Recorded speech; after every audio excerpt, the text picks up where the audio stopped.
हम सबके शरीर का अपना खुद का एक तरीका होता है अपनी जरूरतों को समझने का, और वही आपको बताता है क्या खाना है, कैसे खाना है और कब रुकना है। और ये कब तक होता है? जब तक आप कोई कॉन्शियस और कोई अवेयर तरीका नहीं अपनाते कि आपको कैसे खाना है, कब खाना है और कितना खाना है, तब तक। और बाकी जो बचा है, बाकी सब अपना शरीर पर छोड़ दो, क्योंकि आपका शरीर उन चीजों और कार्यों को हमेशा करता रहेगा जो आपके लिए बहुत जरूरी है। आपका शरीर कभी भी झूठ नहीं बोलता और अपनी जरूरत के हिसाब से ही आपको गाइड करता है, और इसी के साथ हर चीज का ध्यान भी रखता है जब तक बात उसके हाथों से ना निकल जाए। कैसे?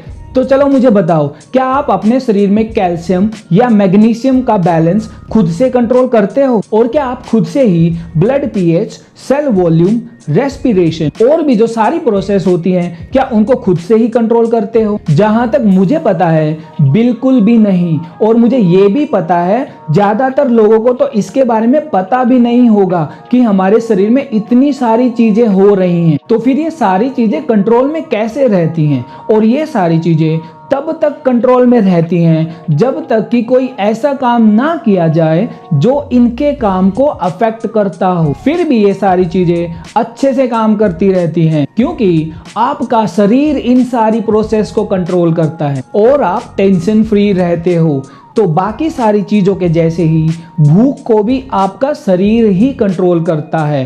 कैसे कंट्रोल करता है? दो हार्मोन्स की मदद से, ग्रेलिन और लेप्टिन। यही वो दो हार्मोन्स हैं जो आपको भूख लगा है या फिर पेट भर गया है की फीलिंग देता है। ग्रेलिन एंड लेप्टिन की कहानी कुछ इस तरह है। ये कैसे काम करते हैं, ये दोनों हार्मोन कैसे काम करते हैं, अगर आपको मैं एक सरल भाषा में समझाऊं तो ग्रेलिन नाम का हार्मोन तब बनता है जब आपके शरीर को लगता है कि अब एनर्जी की कमी है और आपको कुछ खा लेना चाहिए। और इसके साथ ही जब आपको लगता है कि आपका खाना हो गया है तो लेप्टिन नाम का हार्मोन रिलीज किया जाता है। एक नॉर्मल इंसान इन दोनों हार्मोन्स पर अपना अच्छा कंट्रोल रखता है अगर कोई प्रॉब्लम ना हो तो, जैसे हार्मोन इम्बैलेंस, क्योंकि आपका शरीर इन दोनों हार्मोन्स के जरिए ही आपका एपेटाइट कंट्रोल करता है कि आपको कब खाना है,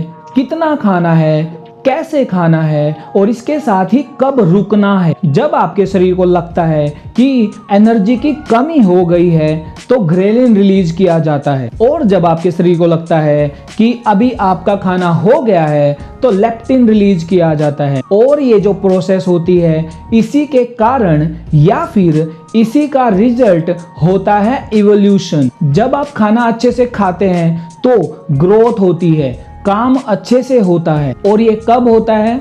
जब आप खाना अच्छे से खाते हैं तब। आज हम जो खाना खाते हैं पहले ऐसा नहीं था। आज हम खाना पका कर खाते हैं। आज खाना प्रोसेस एंड इंजीनियर किया जाता है। आज खाने को आप कहीं भी कैरी कर सकते हो, और आज खाना सेल्फ स्टेबल और टेस्टी हो गया है। और यही कारण है कि आज खाना कन्वीनियंट हो गया है, टेस्टी हो गया है और प्लेजरेबल हो गया है। यही कारण है कि आज खाना आसानी से मिल जाता है और एक्स्ट्रा कैलोरीज के साथ मिलता है। आज हर एक सर्विंग आपको जरूरत से ज्यादा कैलोरीज देती है, क्योंकि प्रोसेस एंड मॉडिफिकेशन ने खाने को इजीली अवेलेबल और चीप बना दिया है। और अगर आप पूरा न्यूट्रिशन समझना चाहते हैं तो मेरी पूरी न्यूट्रिशन सीरीज देखो और आपको कहीं जाने की जरूरत नहीं पड़ेगी।